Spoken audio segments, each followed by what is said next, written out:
Beautiful synonymous, thank you so much for the same.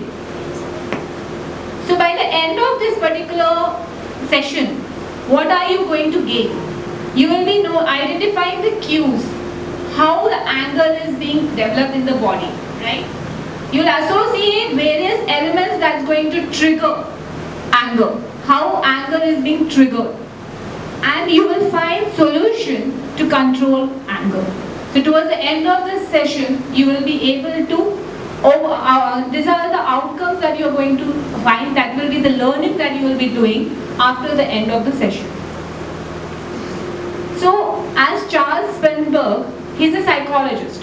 So he has very beautifully said that what is anger? It's actually an emotional state. We all have emotions, happy, sad, everything. So anger is basically an emotional state which is from mild irritation to an intense fury and rage. Yeah, that was the very latest that we had. What happened? Why that war was there?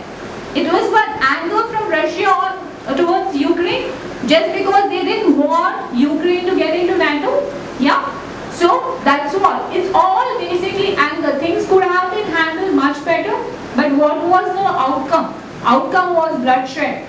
So many people lost their lives, So like that, anger doesn't give you any kind of benefit.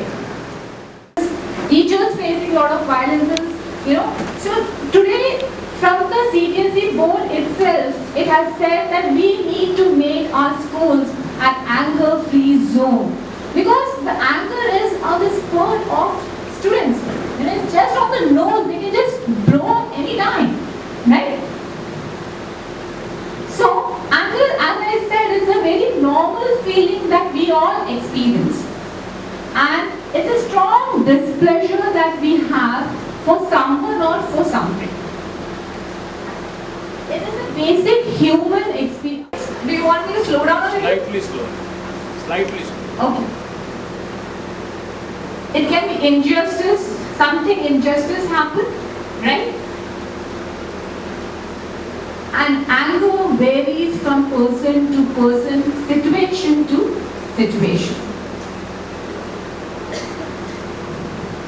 As I have said, anger is completely a normal emotion, but its outcome, actually if it is uncontrolled, it affects you professionally, on your work profile, your relationship, your entire life is being actually spoiled just because that small emotion that has erupted in your brains, in your mind. Up. Okay? So as I gave you this example, is this slide clear to all? Clarity is there?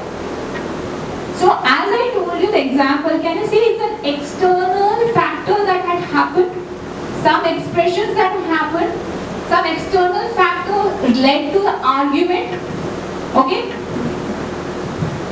This is an expression and the result. The down is the expression and the result that is being written. Then it is an external factor that has happened, which again, intensity. What intensity? The argument happened. What is the focus? Then consciously, maybe there would have been some irritation earlier among the people sitting in the vehicle, possible.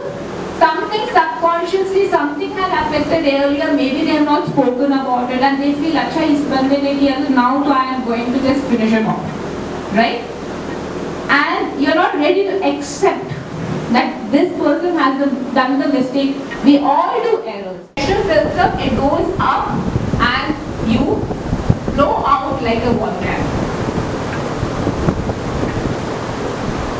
Now we are going to see what is the cycle of anger. Okay? The first point is event trigger.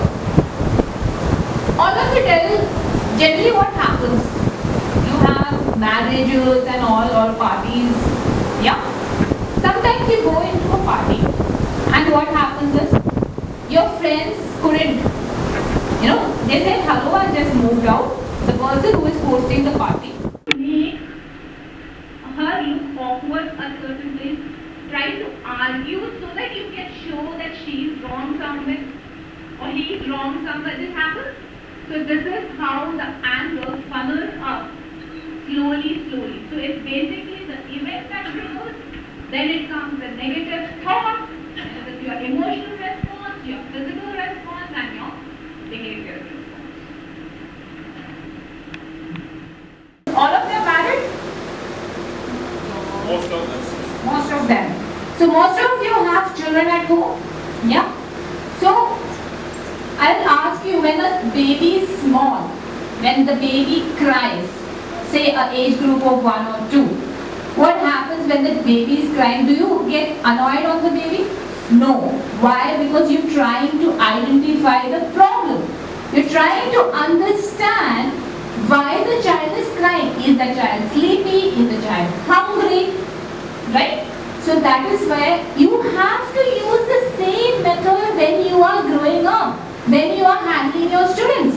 You have to identify what is the problem, why that child is agitated, irritated, whatever. Then you come to the point of argument and response. The child will come out with some kind of response. If this is the problem. Maybe the child has an issue with the classmates. Maybe the child has an issue with the school parents. Or something. Maybe friends have, teased him or whatever. Okay? So, then once you listen to the argument, very important, you need to listen carefully why that is happening. The class entire.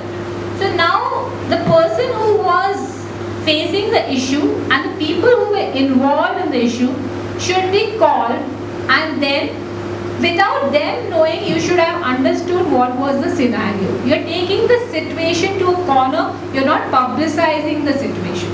Or even when you are angry, like for example, as most of you are married, sometimes it happens, couples get, heated arguments.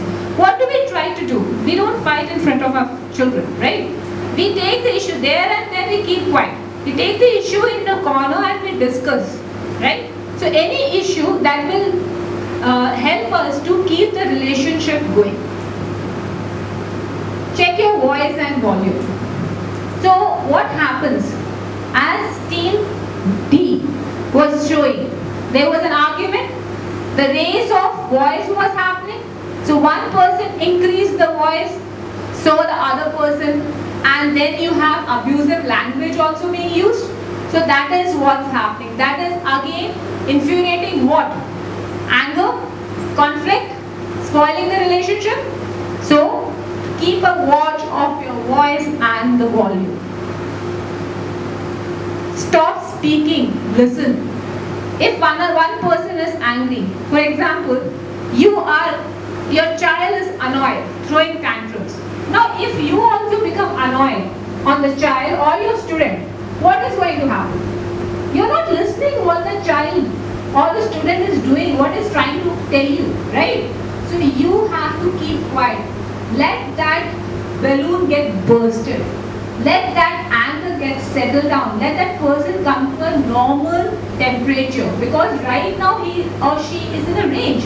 His or she's blood is high. The blood circulation is so high and hot that they don't understand what's happening in front. So the other party should always keep quiet and listen.